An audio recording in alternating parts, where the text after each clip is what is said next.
Hello मेरे प्यारे बच्चों, आप सब कैसे हैं? मैं आशा करती हूँ कि आप सब खूब मज़े में होंगे। आपको पता है कि आने वाले कुछ दिन में इंटरनेशनल वुमेंस डे आने वाला है या नहीं पता?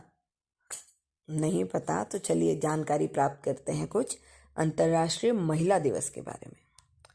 यह अंतर्राष्ट्रीय महिला दिवस जो है वो हर वर्ष 8 मार्च को मनाया जाता है। ये कोई एक दिन या उत्सव नहीं है।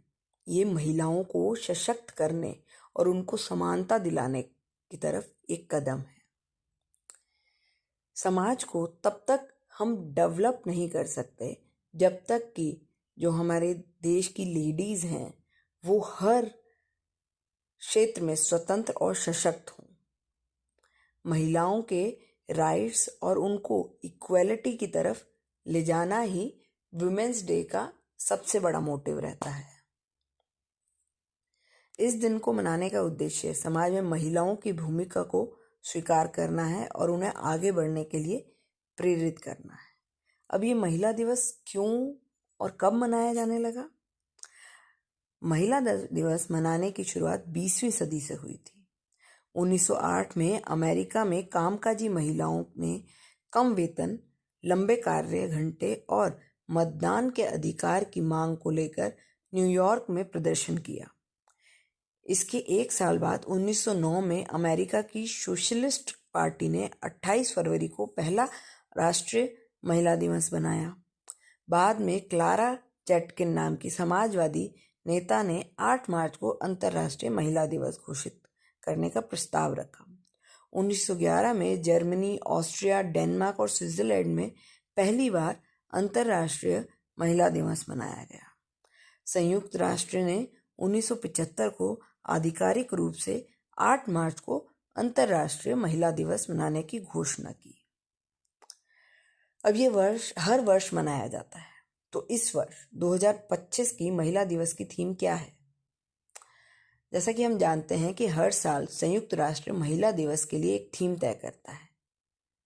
तो इस वर्ष 2025 की थीम है एक्सिलरेट एक्शन, यानी कि कार्रवाई में तेजी लाना।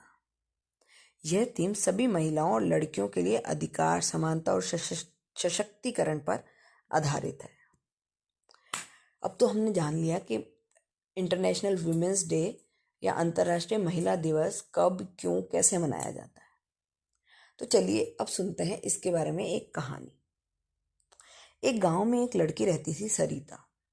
वो पढ़ाई में खूब अच्छी थी, पर जो उनके माता पिता थे वो उसको पढ़ाई को ज़्यादा प्रमोट नहीं करते थे। यानी कि उनका मन नहीं था कि वो पढ़ाई लिखाई करे। 10वीं क्लास में थी सरिता और उसने 10वीं में बहुत अच्छे अंक प्राप्त किए, पर फिर भी उनके माता पिता ये चाहते थे कि घर का कुछ काम काज सीख लें और फिर हम इसकी 1-2 साल में शादी कर दें और ये अपना घर संभाले, हमारी जिम्मेदारी खत्म हो।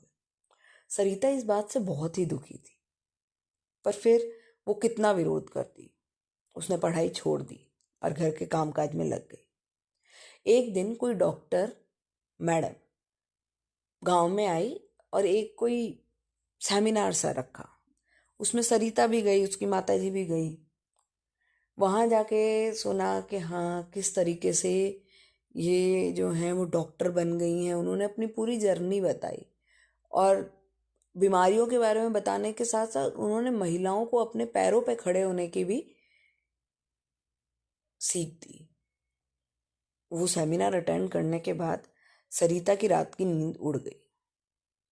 उसने किसी तरह अपने अम्मा पापा को समझा लिया कि मैं शादी ज़रूर कर लूँगी, मैं घर का सारा काम भी सीख लूँगी, पर आप प्लीज़ मुझे पढ़ाई करने दो।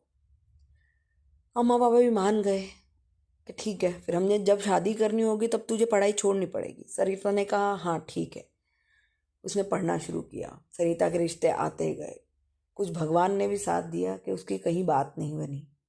ऐसे करते करते सरिता ने ग्रेजुएशन कर ली और उसकी शादी की भी बात पक्की हो गई।